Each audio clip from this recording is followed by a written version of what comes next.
Pessoal, outra regrinha que você deve também memorizar, pessoal, quanto à divisão silábica, é a separação das consoantes que estão em sílabas diferentes. Separam-se as consoantes que estão em sílabas diferentes, tá?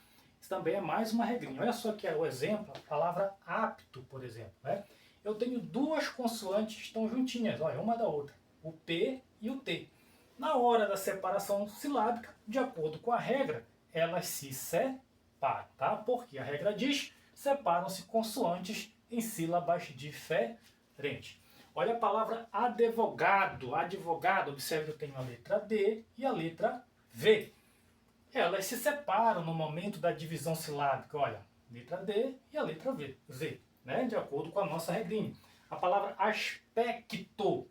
Observe que na hora, no momento que eu faço a divisão silábica, o C se separa do T, porque são duas consoantes. Elas estão juntas aqui, mas no momento da divisão silábica elas se separam, né? Então separam-se as consoantes em sílabas diferentes.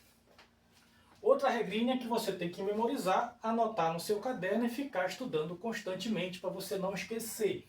Não se separam os ditongos e não se separam também os tritongos. Nós fizemos um vídeo, uma aula sobre esse assunto.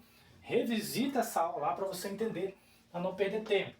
Não se separam os ditongos. Olha só a palavra história e série. Olha, história, quando eu faço a separação silábica, observa que eu não separo aqui o I do A, né? História, porque eu tenho aqui um ditongo, né? Ó, eu tenho uma semivogal mais uma vogal, então eu tenho um ditongo.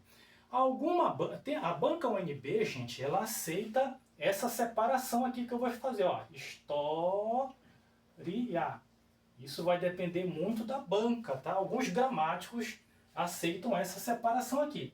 A UNB, por exemplo, faz isso, né? Mas as demais você vai utilizar essa como regra geral. Série. Olha só, série. Série. Olha aqui, eu tenho uma semivogal e mais uma vogal. Então eu tenho um ditongo. Então não se separa segundo a nossa regrazinha aqui, tá? Não se separam os tritongos, como eu falei aqui, né? Ó, saguão. Na hora que eu faço, no momento que eu faço a divisão silábica, olha, saguão.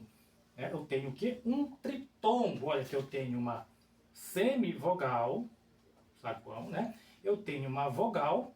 E aqui eu tenho, gente, uma outra semivogal. Você vai dizer, mas o O é vogal.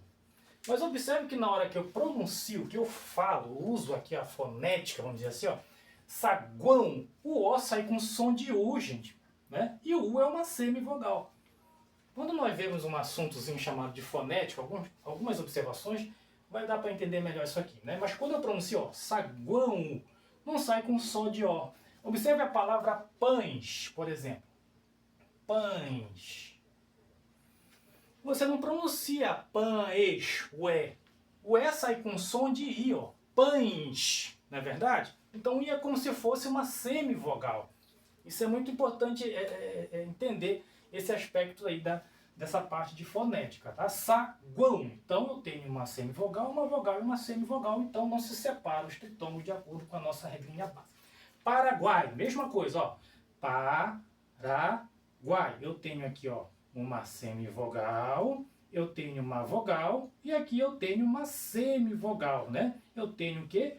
Um tritongo. Então, de acordo com a nossa regrinha aqui, os tritongos não se separam. Deu para entender isso daí? Então, separam-se as consoantes em sílabas diferentes, ó. Apto, advogado, aspecto, estão juntinho aqui. Mas quando faço a divisão silábica, elas se separam de acordo com a nossa regrinha básica aqui. Tá beleza? Então, anote isso no caderno porque é muito importante para a prova.